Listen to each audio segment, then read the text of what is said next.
Hi guys, what the hell happened to journalism? Even people who I believed were pretty impartial and not hacks have turned into the latter. And it's not just sad, but it's depressing. With the rise of Nigel Farage and Reform UK, what's needed now more than ever is a robust media with quality journalists providing the public with facts, not feelings. Theo Usherwood is someone I've been following for a long time. He used to provide unbiased reporting on LBC when he was speaking to James O'Brien. Now, something I respected about him was his ability to stay above the fray and be as neutral as possible. But that all seems to have fallen by the wayside now that he's got a slot on GB News. Here he was misrepresenting a youth mobility scheme, something being proposed as part of a discussion between the EU and the UK.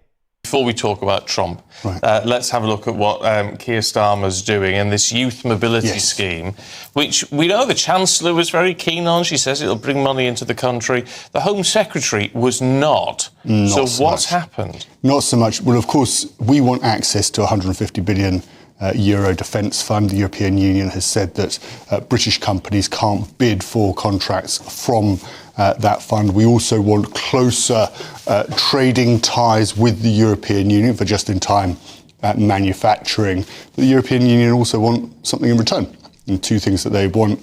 One is a youth mobility scheme, and the second is, of course, fishing rights. And on the youth mobility scheme, they're clear. They want some sort of visa arrangement for 18 to 30-year-olds, I should say, which would allow people to come and go study, work in Europe. But of course, Keir Starmer has said we're not going back into the European Union. Free movement of people is not on the table. And so he's got to try and thread the needle by convincing the British public that actually this is just a limited scheme. And so the proposal from Yvette Cooper in the Home Office, of course she's under immense pressure when it comes to immigration numbers, is that there'd be a one-in, one-out scheme where for every British young person who goes to travel, goes to live and study, travel in the European Union for any length of time, that would allow one person from Europe to come to this country.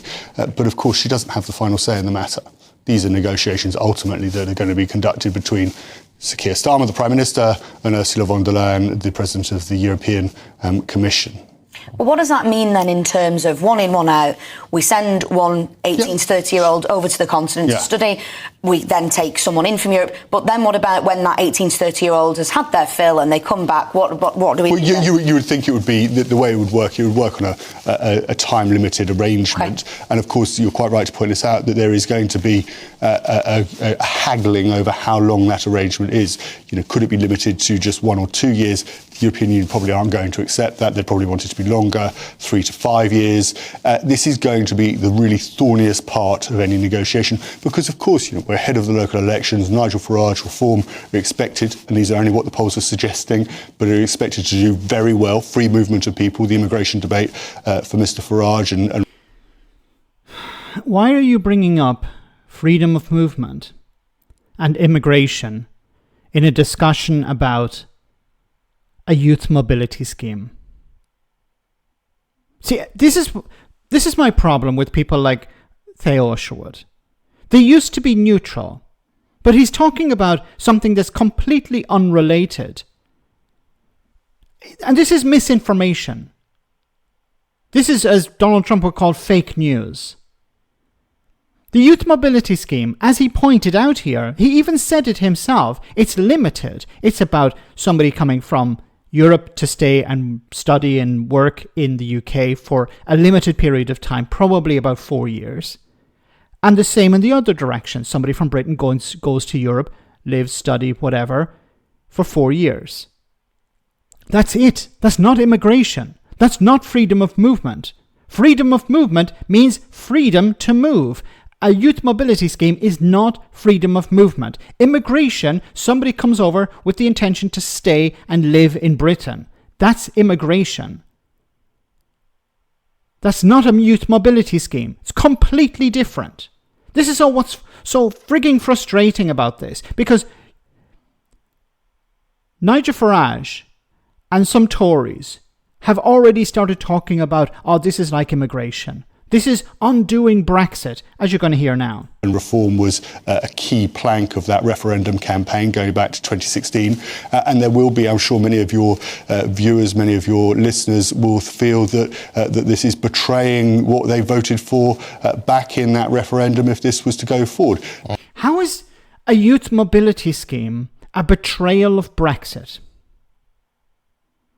See, once again, Theo Usherwood falling into the right-wing trap here, or stepping into it voluntarily, I'm not sure. How is a youth mobility scheme a betrayal of Brexit? Was there something on the Brexit ballot saying, and of course you vote to leave the European Union to include any ending of any youth mobility scheme? Was that included on the ballot? This is pathetic. And it's dangerous, because what the media are doing here is they're linking two things that are not connected. To whose advantage? Who benefits from this? Nigel frigging Farage benefits from this, because he'll say, oh look, what's Keir Starmer doing in Europe? Oh, he's betraying Brexit. He's going to open the floodgates, and all these immigrants that you hate are going to come in. And of course, Farage is not going to be challenged on GB News, and this narrative is not going to be challenged on GB News. He even brought it up himself. Oh, your viewers are probably considering this a betrayal of Brexit. Poisoning the well. Setting in motion an idea instead of actually clarifying. Saying, look, maybe your viewers believe this is a betrayal of Brexit, but it's not. It can't be, because it's not about immigration. It's not freedom of movement. Freedom of movement is gone, even though freedom of movement was not included in the referendum. The quality of journalism has gone completely down the toilet. And it's opening the door. Many people are saying, look, ignore the polls. Nigel Farage is not going to win. He's not going to get into number 10. It's all hot air. But if you look at what the media is doing, the media is rolling out the red carpet to the idea of Nigel Farage becoming Prime Minister at the next election. I'm not convinced that he will, but some people are working hard for that reality, towards that reality. They really do want Nigel Farage to become Prime Minister. And I don't know how Labour should deal with this, because they're not helping the situation. Haggling. Oh, we don't want to go into the European Union. We don't want freedom of movement. We don't want this, that and the other. It reminds me of the Brexit referendum, where on the one side you had Farage, Johnson and the Brexiteers talking about how positive everything will be when we leave the European Union. And then on the Remain side, mainly, not everyone, but mainly it was, let's maintain the status quo. But don't worry, it won't be so bad staying in the European Union. And what we're hearing from the Starmer government is, we're going to negotiate something, but don't worry, we won't introduce immigration, or we won't bring back freedom of movement. Don't worry, it won't be so bad.